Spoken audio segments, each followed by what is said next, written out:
Welcome to the debate.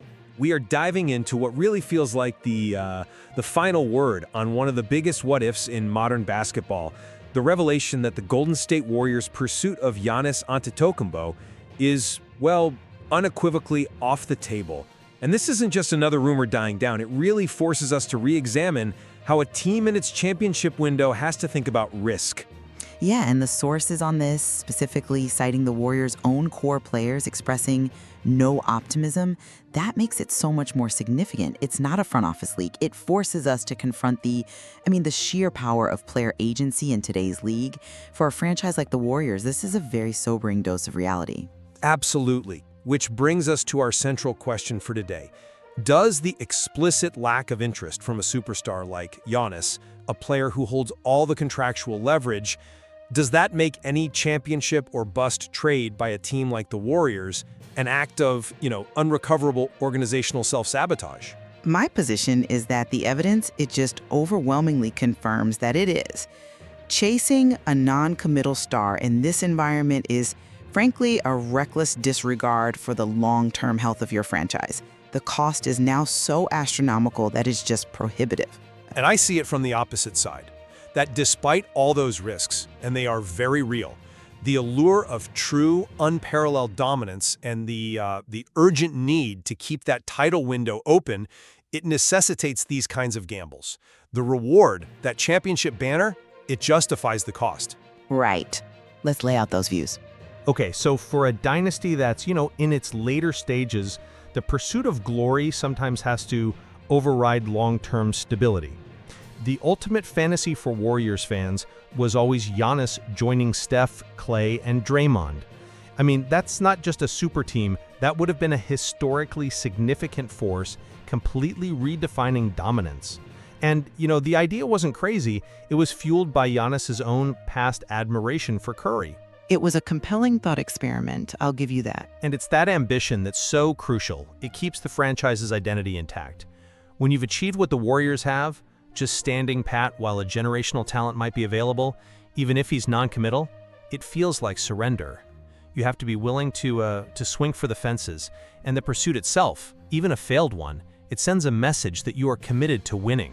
It reinforces your status as a destination for the next guy who might actually want to be there. This assumes the whole glittering destination idea still has the pull it once did. I'm coming at this from a totally different angle.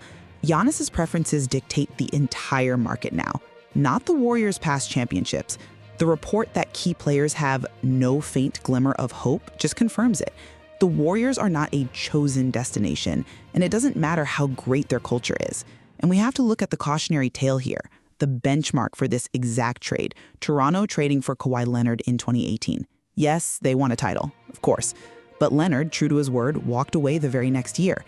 And we later got that just stunning quote from Fred VanVleet, who revealed Kawhi's mindset from day one was, "I don't know why they traded for me. I don't want to be here. I'm not staying here." That is a staggering piece of evidence. I agree. And that reality is the core of my argument. To get Giannis without his firm commitment, the Warriors would have to gut their future. We're talking multiple unprotected first-round picks, young talent like Kuminga and Moody, probably established veterans to make salaries match. When you know a star isn't interested, risking that package, it's not a strategic move anymore. It becomes organizational self-sabotage. The fact that the Knicks and the Heat are the so-called undisputed frontrunners proves this isn't an open bidding war. It's a highly exclusive affair, and the Warriors' assets just aren't enough to get them in the door. I appreciate the weight of the Kawhi precedent, and I do agree it's the critical tension here. So let's dig into that. You see the Raptors' move as a failure from an asset management perspective, but isn't that a cold, almost purely transactional way to look at the entire goal of sports? I think it's necessary, not cold. You acknowledge the historic championship run, but the trade was fundamentally a long-term failure in asset management. They paid an astronomical cost, DeMar DeRozan, young depth, a first-round pick, for a one-and-done scenario. That single choice left the franchise gutted. No tradable assets, no draft capital, and it ensured an immediate steep decline. The risk of that kind of structural damage, I think, overwhelmingly outweighs the reward. You're trading a decade of flexibility for one great season. See, I just disagree with the premise that you can separate the achievement from the consequence. A championship is the goal. What price is too high for that kind of immortality? If the Warriors, facing a finite window with Steph, could mortgage their future, give up 2 unprotected firsts, some swaps, young players, for one more title, it reinforces the legacy of this entire era. The Raptors proved the gamble can pay off. They set the benchmark for necessary risk. The Warriors have to operate under that same philosophy. They have to capitalize on Steph Curry's peak, regardless of what a 2029 draft pick might look like. You're valuing future potential over current achievable glory. But the economics of this have shifted so much even since 2018. Giannis holds way more leverage now. Brian Windhorst of ESPN pointed out a crucial detail. Giannis's contract runs through 2026-27, but it includes a 2027 opt-out. That short timeline changes everything. How so, exactly? It means that if Giannis, quote, doesn't want to come to your team, you don't want to do it because, as Windhorst says, he's just going to bounce. He can walk after 2 or 3 seasons, just like Kawhi did, but with even less certainty going in. The value of those future picks the Warriors would give up, unprotected ones in, say, 2026, 2028, is highest right when the team is entering a post-Curry decline. Losing that safety net for maybe 2 years of a non-committal star, it's just reckless.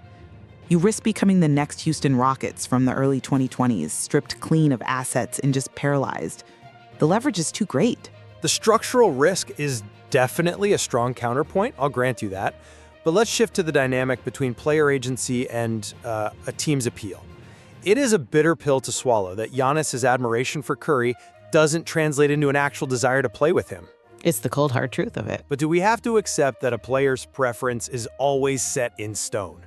The Warriors still have all the ingredients: a proven system, a legendary coach, the greatest shooter ever. The whole pursuit was based, at least in part, on the idea that if the Warriors showed enough commitment, if they were willing to clear the deck, they could potentially sway his thinking after he got there. We've seen players' loyalties shift once they're inside a true championship culture. That assumes the power dynamic hasn't completely flipped, though. I just don't buy that the Warriors could overwhelm his disinterest. The report from Sam Amick makes it unequivocally clear that Giannis is calling the shots and will only sign an extension with a team he has personally approved. Look at Paul George. He committed to OKC, a place he experienced firsthand, and then immediately asked for a trade when Kawhi called him.